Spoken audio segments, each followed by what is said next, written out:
Salut les amis, on se retrouve dans une toute nouvelle vidéo. J'espère que vous allez bien. Pour ma part, moi, ça va super. Il fait beau, il fait jour, c'est le moment pour.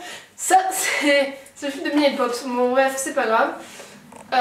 J'ai pas envie de faire cette blague toute pourrie, mais c'était juste marrant quoi. Bon, bref, on est aujourd'hui là pour parler de la forêt des cèdres qui se trouve dans le Vaucluse, sur le massif du Luberon.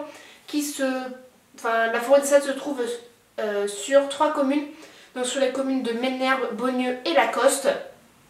Et cette forêt a été plantée en 1861. Mais je vais vous expliquer toute son histoire et toute sa géographie et tout ça dans la suite de la vidéo. C'est pour ça que je vous dis à tout à l'heure et bonne vidéo à vous.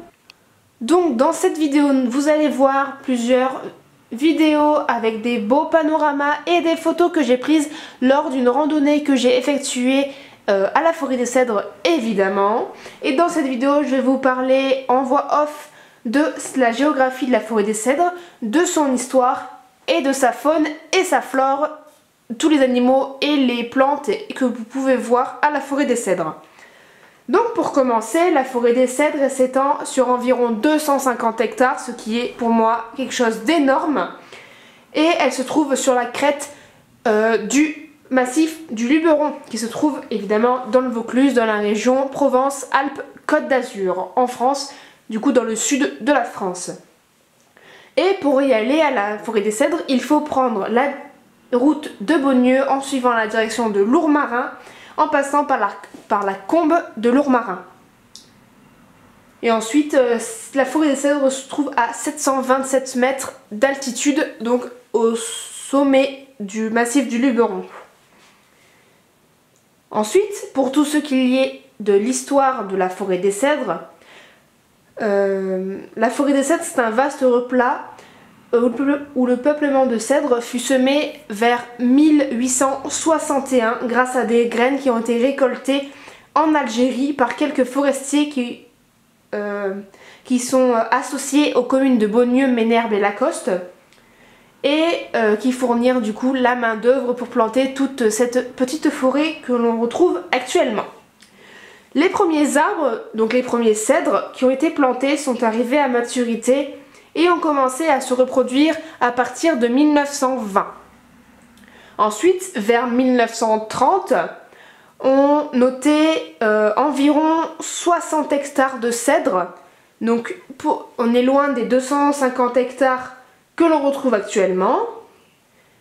Et ensuite, l'extension la plus grande de cette forêt de cèdres s'est produite après l'incendie de 1952, où seul le cœur de la cèderaie, donc de la forêt des cèdres, a été épargné.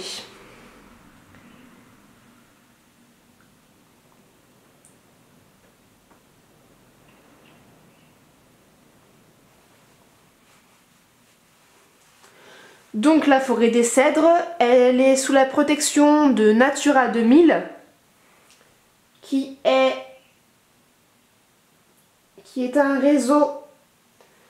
Donc le réseau Natura 2000, ça rassemble des sites naturels ou semi-naturels de l'Union européenne ayant une grande valeur patrimoniale par la faune et la flore exceptionnelles qu'elles contiennent. C'est pour ça que nous allons tout de suite parler de la faune et la flore de la forêt des cèdres. Donc sur la crête du petit Luberon, donc du massif du Luberon, il est constitué uniquement de grandes pelouses et de bois. Ces pelouses qui constituent un pare-feu servant depuis des siècles de pâturage aux troupeaux de moutons qui en retour apportent la fumure.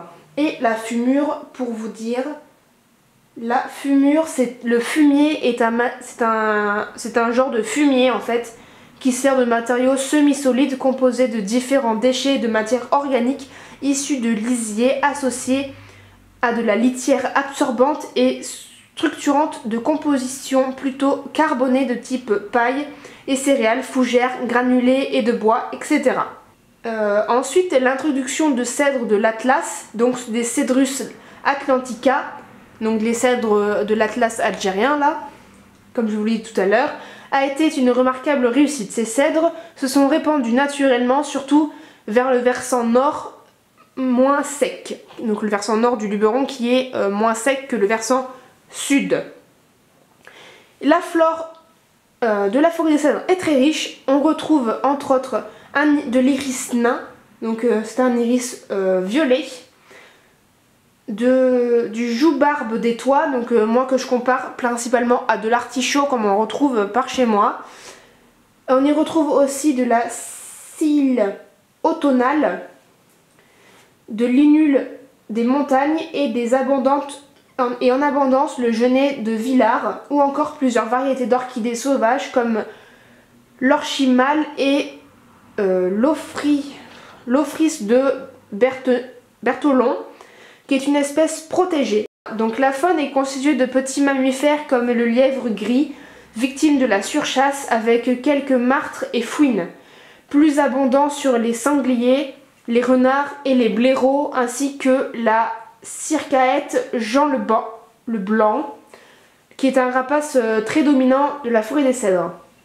On peut y rencontrer aussi parmi les insectes le petit scorpion noir, la menthe religieuse et le dectique vérusivore, ou des sauterelles à sabre. Des papillons comme l'apollon, le machaon, des oiseaux comme l'alouette, l'ulu, le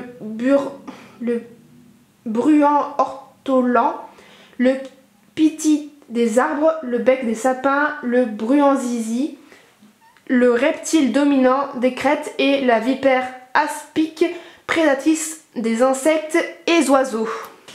Bon voilà, j'espère que cette vidéo vous a plu, que vous avez appris des choses. Si cela est, n'oubliez pas de vous abonner et de me le dire en commentaire ce que vous avez appris, ce que vous ne connaissez pas, si j'ai des choses à améliorer dans mes vidéos.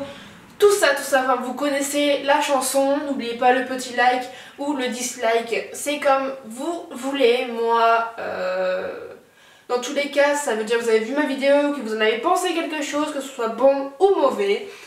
Et puis moi je vous dis à la prochaine pour une toute nouvelle vidéo. Bye bye!